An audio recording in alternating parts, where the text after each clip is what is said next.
हमारे देश में अलग अलग जगहों पर विकास की तस्वीर अलग अलग है।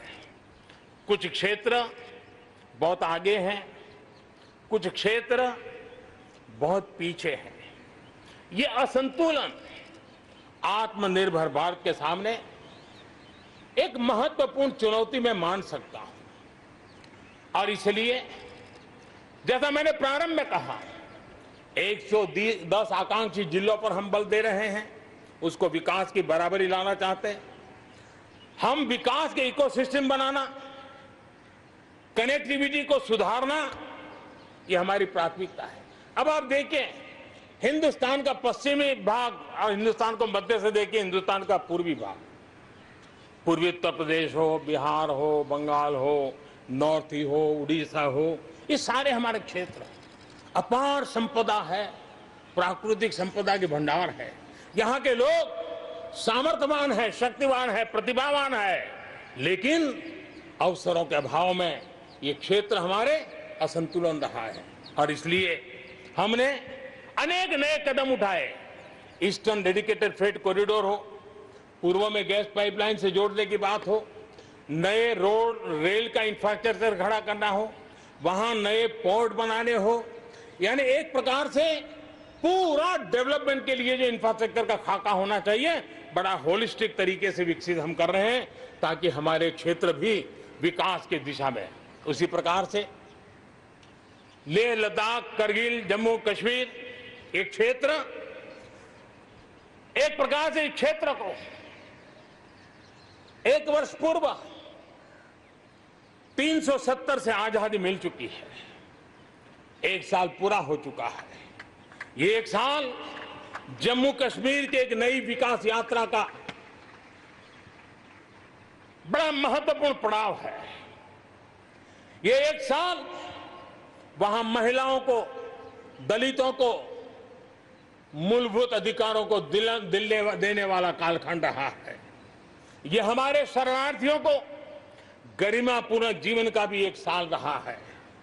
विकास का लाभ गांव और गरीब तक पहुंचाने के लिए बैक टू विलेजेस जैसे विशेष अभियान चलाए जा रहे हैं। आयुष्मान योजना को बेहतरीन तरीके से आज जम्मू कश्मीर, लद्दाख के क्षेत्र में उपयोग किया जा रहा है।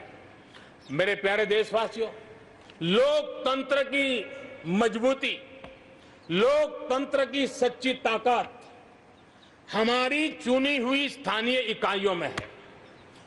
हम सभी के लिए गर्व की बात है कि जम्मू कश्मीर में स्थानीय इकाइयों के जनप्रतिनिधि सक्रियता और संवेदनशीलता के साथ विकास के नए युग को आगे बढ़ा रहे हैं।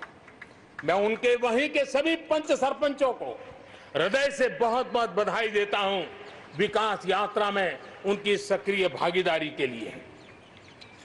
जम्मू कश्मीर में डिलिमिटेशन की प्रक्रिया चल रही है।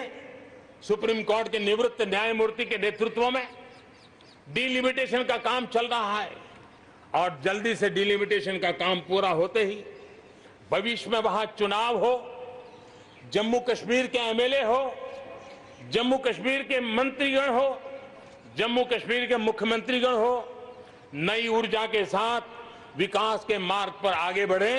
इसके लिए देश प्रतिबद्ध भी है और प्रयासरत भी है। लद्दाख को केंद्र शासित प्रदेश बना करके बरसों पुरानी जो उनकी मांग थी, उनकी आकांक्षा थी, उस आकांक्षा को हमने पूर्ण करने का, उनको सम्मानित करने का एक बहुत बड़ा काम किया है। हिमालय की ऊंचाइयों में बसा लद्दाख विकास के नए शिखर की ओर आगे बढ़ रहा है। अब सेंट्रल यूनिवर्सिटी वहां पर आगे बन रही है, नए रिसर्च सेंटर बन रहे हैं, होटल मैनेजमेंट के कोर्सेज वहां चल रहे हैं। बिजली के लिए 7,500 मेगावाट के सोलर पार्क के निर्माण की योजना बन रही है। लेकिन मेरे प्यारे देशवासियों, लद्दाख की कई विशेषता है। उन विशेषताओं को हमें संभालना भी है, संवारना भी है। और जैसे सिक्किम ने हमारे नॉर्थ ईस्ट में सिक्किम ने अपनी एक ऑर्गेनिक स्टेट की पहचान बनाई है। वैसे ही लद्दाख, लेह, करगिल, ये पूरा क्षेत्र हमारे देश के लिए कार्बन न्यूट्रल इकाई के रूप में उसकी पहचान बना सकता है। और इसके लिए भारत सरकार वहां के नागरिकों के साथ मिलकर के एक नमूना रूप, प्रेरणा रूप कार्बन न्यूट्रल और वो भी विकास का मॉडल वहां की आवश्यकताओं की